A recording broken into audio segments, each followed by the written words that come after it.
Hello everyone, welcome again to my class, and today we will be going to continue the first chapter of book 2, The Challenges of Nation Building. So let's start with the introduction of this chapter.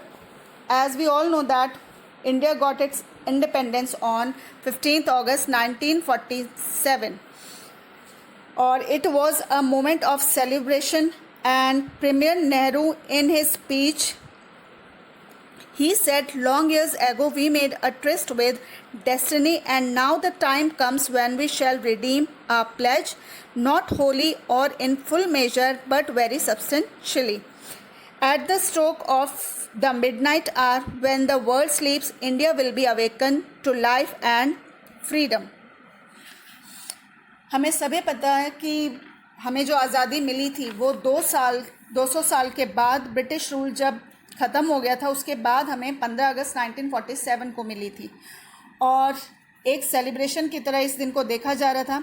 और midnight को यानी 14-15 अगस्त की जो मध्य रात्रि थी, उस दिन पंडित नेहरू जी ने एक अपनी स्पीच ली थी जिसे ट्रिस्ट ऑफ डेस्टिनी के नाम से जाना जाता है। उन्होंने अपनी स्पीच में यही कहा था कि भाई जो हमने इतने लंबे समय से जो एक सपना देखा था उसे अब पूरा करने का टाइम आ गया है। जो चीज़ें हमने सोची थी उन्हें अब हमें सीरियल वाइज करना होगा, और सिर्फ टुकड़ों में ही नहीं बल्कि पूरे रूप से हमें वो चीज़ें पूरी करनी है जो हमने अपने सपने में देखी थी। और आज इस समय जब पूरी दुनिया सो रही है तो हमारा देश जाग रहा है अपनी एक नई सुबह के लिए, अपने एक इंडिपेंडेंस के लिए हमारा देश जाग रहा है। तो ये एक उनकी स्पीच का एक छोटा सा हिस्सा था जो आपकी बुक में दिया हुआ है, जिसे ट्रस्ट ऑफ डेस्टिनी के नाम से जाना जाता है। On the eve of independence, political consolidation and nation building appeared to be a huge problem before India. कि भाई जब हम आज़ाद तो हो गए, लेकिन आज़ादी की शाम को जो सबसे पहले हमारे सामने बहुत सारे चैलेंजेस सामने आ रहे थे कि किस तरीके से हम अपने कंट्री को एक पॉलिटिकल रूप से स्ट्रॉन्ग बना पाएंगे और अपने एक नए राष्ट्र का निर्माण कर पाएंगे, क्योंकि हमारे देश के अंदर जो अब आगे आने वाली प्रॉब्लम्स थी वो बहुत बड़ी थी, जिनको सॉल्व करना एक चैलेंज के रूप में नज़र आ रहा था। तो वही चैलेंजेस हमने आगे पढ़ने हैं। तो first challenge was accommodation and unity. The first challenge was to shape a nation that was united and accommodative of the diversity in our society. Being a land of continental size and diversity with multifarious languages, cultures and religions, it was believed that the country could not be kept united for long. कि भाई हमारे सामने जो सबसे बड़ा challenge था वो था इतनी डाइवर्सिटीज़ को एक साथ लेकर आना, क्योंकि हमारे यहाँ अगर हम जोग्राफिकल एरिया को देखें इंडिया के तो वो भी बहुत बड़ा था, पॉपुलेशन साइज़ भी बहुत बड़ी थी, और इसके अलावा डाइवर्सिटीज़ चाहे आप लैंग्वेज बेस पर देख लो, रिलीजन और कल्चर बेसिस पर बहुत ज़्यादा विभिन्नताएं थी, और उनको सबको एक साथ लाकर एक देश के अंदर यूनाइट नेशन बनाया जाना बहुत ज़्यादा मुश्किल था। तो पार्टीशन की वजह से ये जो एक डर था वो गलत भी नहीं था, क्योंकि मुस्लिम और हिंदू ये दो जो कम्युनिटीज़ थी इन्हीं के बेसिस पर हमारा इंडिया डिवाइड हुआ था। तो यही मेन खतरा था आगे आने वाले टाइम पे भी कि कहीं इतनी डाइवर्सिटीज़ जो अभी भी हमारे भारत में है उस बेसिस पर क्या हम अपने देश को यूनाइट रख पाएंगे या नहीं रख पाएंगे। The second challenge was to establish a democracy, कि क्या हम अपने देश में लोकतंत्र को स्थापित कर पाएंगे, where people enjoy the right to vote along with other fundamental rights. Since India had adopted a parliamentary form of government, competition in the political form was to be made the basis of representative democracy. कि भाई दूसरी जो एक challenge था वो था लोकतंत्र की स्थापना करना, जहां लोगों को हमने वोटिंग राइट के साथ साथ फंडामेंटल राइट्स भी प्रोवाइड हों। हालांकि जो भारत था उसने जो एक अपना एडमिनिस्ट्रेटिव सिस्टम अपनाने जा रहा था वो था पार्लियामेंट्री सिस्टम, और यहाँ पर जो भी रिप्रेजेंटेटिव होंगे या एक कॉम्पिटिटिव सिस्टम होगा रिप्रेजेंटेशन के अंदर, वो डेमोक्रेटिक रिप्रेजेंटेटिव सिस्टम होना था। यही चीज़ें हमने अडॉप्ट करनी थी।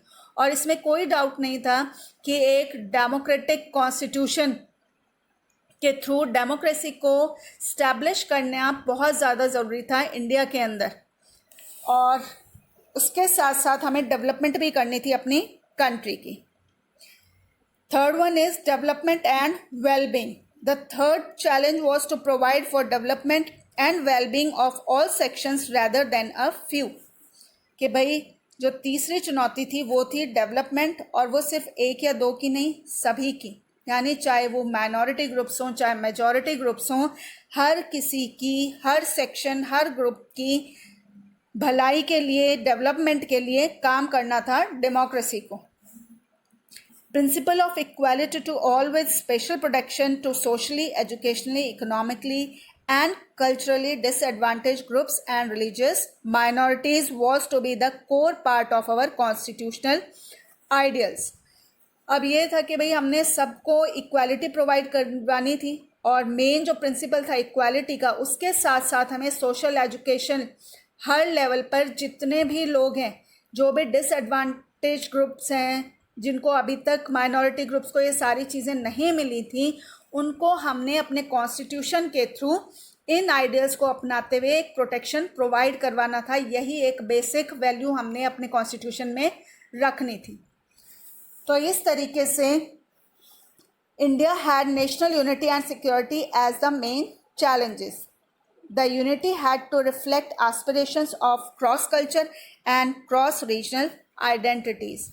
तो इस तरीके से हमारा जो भारत था उसके अंदर एक नेशनल यूनिटी को भी और उसकी प्रोटेक्शन को भी बनाए रखना सबसे बड़ी चैलेंज था। तो इसके लिए हमने ये देखना है कि नेहरू ने, यानी जो हमारे उस टाइम पर फर्स्ट जो प्रीमियर थे नेहरू जी, उन्होंने क्या अप्रोच नेशनल बिल्डिंग से रिलेटेड अपनाई। अप्रोच से मतलब है उन्होंने कौन से तरीके अपनाए नेशन बिल्डिंग से रिलेटेड। तो जैसा कि सभी कंट्रीज़ के साथ ज़्यादातर हुआ था कि उन पुराने टाइम में, जिस टाइम की हम इंडिया की बात करें, उस टाइम पर ज़्यादातर जो कंट्रीज़ थी दे वर कॉलोनाइज्ड। ज़्यादातर ही कोई ना कोई किसी कंट्री की कॉलोनी थी, और सभी कंट्रीज़ ने अपना जो एक एडमिनिस्ट्रेटिव सिस्टम है और पॉलिटिकल सिस्टम है वो उन्हीं कॉलोनियल कंट्रीज़ के थ्रू अडॉप्ट किया था। यानी जो भी उन्होंने कॉलोनियल रूल के टाइम पर देखा, सीखा, वो सारी चीज़ें उन्होंने अडॉप्ट की थी, और इंडिया ने भी वही चीज़ें अपनाई थी। After independence, India undertook the task of nation building under the able guidance of the first Premier Jawaharlal Nehru. And Nehru had been quite impressed by the Soviet society's model of development ever since his visit to USSR in 1927. कि जो पंडित नेहरू जी थे वो बहुत ज़्यादा जो impress थे वो थे सोवियत मॉडल से, यानी यूएसएसआर से। और पंडित नेहरू जी ने अपनी एक यात्रा करी थी, एक बार वो गए थे 1927 में यूएसएसआर, और उसी टाइम पर जो सोवियत सोसाइटी थी उनका जो डेवलपमेंट मॉडल था उससे बहुत ज़्यादा इम्प्रेस हुए। और आफ्टर इंडिपेंडेंस जो स्टार्टिंग के ईयर्स थे उसमें भी उन्होंने दो आइडियल्स को, एक सेकुलरिज्म और दूसरा सोशलिज्म, इनको अपने इंडिया में वो अडॉप्ट करना चाहते थे। तो इस तरीके से इंडिपेंडेंस के बाद जो भी हमारी एम्स थी या हमारे जो गोल्स थे वो था एक प्लान इकोनॉमिक सिस्टम को स्टार्ट करना, यानी सब कुछ प्लानिंग के साथ हो, और प्लानिंग के साथ हमने देखना था कि किस तरीके से हमारी इकोनॉमी डेवलप्ड होगी। तो इसके लिए कई प्लान्स बनाए गए थे अलग अलग। And by pioneering the non-aligned movement, he made India a prominent country in global politics. He showed India the model of development based on secularism, pluralism, and welfarism and non-alignment.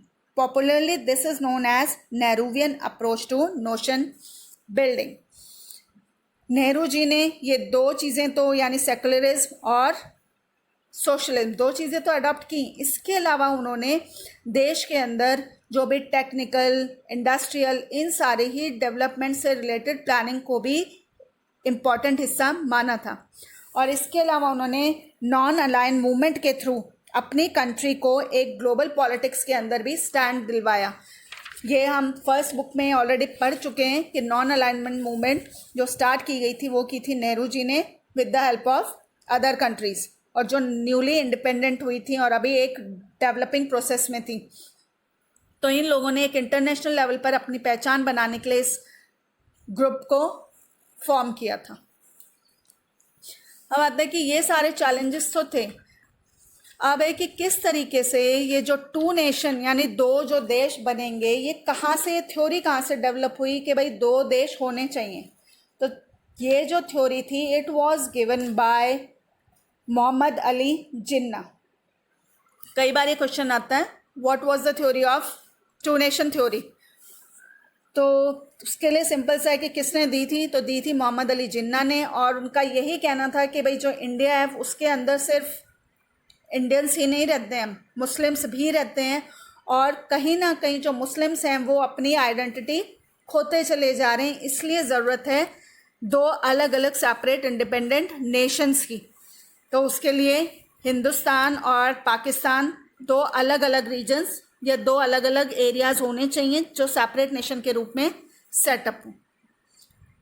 तो अगर question हो कि किसने ये theory दी थी, तो simple answer होगा the two nation theory was given by Muslim League. Muslim League party थी मोहम्मद अली जिन्ना की, and they raise the question that India is a nation of two communities that is Hindu and Muslim, so it should be divided, but Congress not support. कि उन्होंने इस चीज़ की demand रखी थी लेकिन कांग्रेस ने इस चीज़ को सपोर्ट नहीं किया था। लेकिन मुस्लिम्स वालों ने अपनी डिमांड्स को सामने रखते हुए दो अलग अलग सेपरेट स्टेट्स की डिमांड रखी और इस वजह से हमारा पार्टीशन हुआ।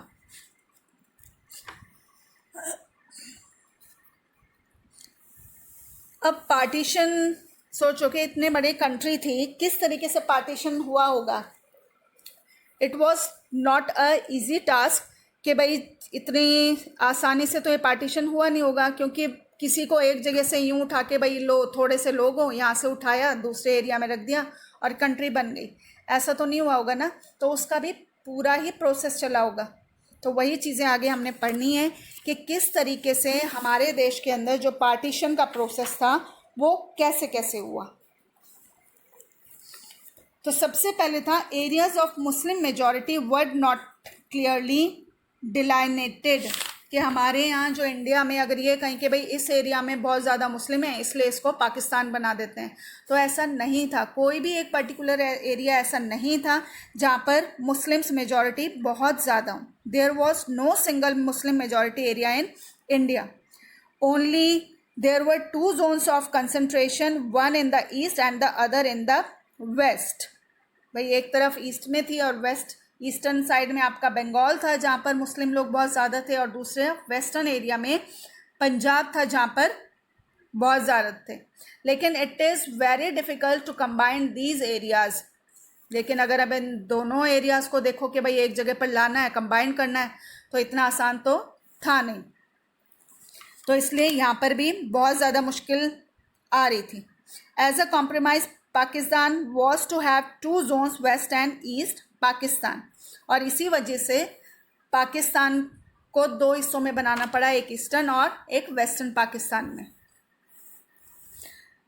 Second, opposition with Muslim areas. All Muslim majority areas did not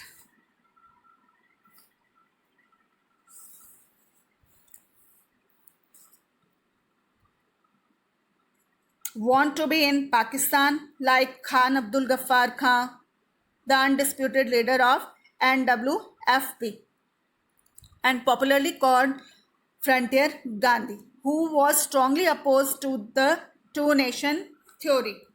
कि भाई जो सभी लोग थे वो यानी जितने भी मुस्लिम थे भारत के अंदर वो सभी नहीं थे, वो जो पाकिस्तान जाना चाहते थे उसमें से एक थे खान अब्दुल गफ्फार खान, जो पॉपुलरली जिनको जाना जाता था फ्रंटियर गांधी के नाम से। उन्होंने टू नेशन थ्योरी का भी बहुत ज़्यादा विरोध किया था, लेकिन उनकी आवाज़ को ज़्यादा लंबे समय तक नहीं सुना गया और उन्हें भी पाकिस्तान भेज दिया गया था। Problem of minorities. अब उनकी समस्या, जो लोग माइनॉरिटी ग्रुप्स के थे, a large number of minorities like Hindus and Sikhs in areas of Pakistan and Muslims in India's Bengal and Punjab found themselves trapped. They were sent to alien lands. They even became easy prey to violent attacks. अब problem आ रही थी उन areas की जहाँ पर लोग minority में थे, यानी बहुत कम थे। बहुत सारे ऐसे एरियाज़ थे पाकिस्तान के अंदर जहाँ पर हिंदू माइनॉरिटी में थे, और कई बार कुछ ऐसे थे जो इंडिया के अंदर मुस्लिम्स वगैरह बहुत माइनॉरिटी में थे। मतलब उनका हाल ऐसा हो गया था कि ना तो भाई वो भारत में नज़र आ रहे थे, ना ही पाकिस्तान में, और बहुत आसानी से इनको फंसाया हुआ जा रहा था, इनको मारा जा रहा था। तो ये सारी प्रॉब्लम्स उनके साथ हो रही थी। कईयों को मार देते थे, कई अपना घर छोड़कर एक जगह से दूसरी जगह जा रहे थे। उन्हें प्रॉपरली पता ही नहीं था कि भाई हम किस देश का हिस्सा हैं। इसके अलावा बाइफर्केशन ऑफ सर्टेन प्रोविंसेस, यानी कुछ एरियाज़ ऐसे थे कुछ जिनको दो पार्ट्स में डिवाइड किया गया था, जैसे पंजाब और बंगाल। ये दो एरियाज़ ऐसे थे जहाँ पर नॉन मुस्लिम लोग ज़्यादा थे, लेकिन मुस्लिम्स भी यहाँ पर ज़्यादा थे। तो समझ नहीं आ रहा था कि भाई इनको कहाँ भेजा जाए। आधे पार्ट्स में डिवाइड तो कर दिया, लेकिन इनको समझ तो नहीं आ रहा था ये लोग कहाँ चले जाएं, भारत में रहें या पाकिस्तान में रहें। तो ये बहुत सारी प्रॉब्लम्स आ रही थी पार्टीशन के टाइम पे। इतने बड़े देश को डिवाइड करना इजी नहीं था। तो जब आप पार्टीशन होता है, कोई भी किसी भी चीज़ का हो, चाहे छोटी सी चीज़ का हो या बहुत, यहाँ तो बात हो रही है एक बड़े से देश की, तो बहुत सारे लोग, हज़ारों लाखों लोग जो थे वो डिस्प्लेस्ड हो गए। बहुत सारे हिंदू पाकिस्तान में गए और बहुत सारे पाकिस्तानी इंडिया में आ गए थे, जिसकी वजह से समझ नहीं आ रहा था कि उनको किस तरीके से इंडिया में उनके लिए जगह बनाई जाए। खाली जगह बनाने की प्रॉब्लम नहीं थी, उनके खाने से रिलेटेड, उनके रहने से रिलेटेड बहुत सारी प्रॉब्लम्स इंडियन गवर्नमेंट के सामने आ रही थी। तो ये सारे टॉपिक्स जो अभी हमने करने हैं वो हम नेक्स्ट पार्ट में करेंगे। चैप्टर से रिलेटेड जो आपको आज टॉपिक्स बताए हैं, सिंपल सी स्टोरी है जो नॉर्मली हमें पता भी है। आप रीड करोगे तो समझ आएगी। कुछ ना समझ आए तो कमेंट बॉक्स में जाएं, कमेंट करें और सब्सक्राइब ज़रूर करें। Thank you.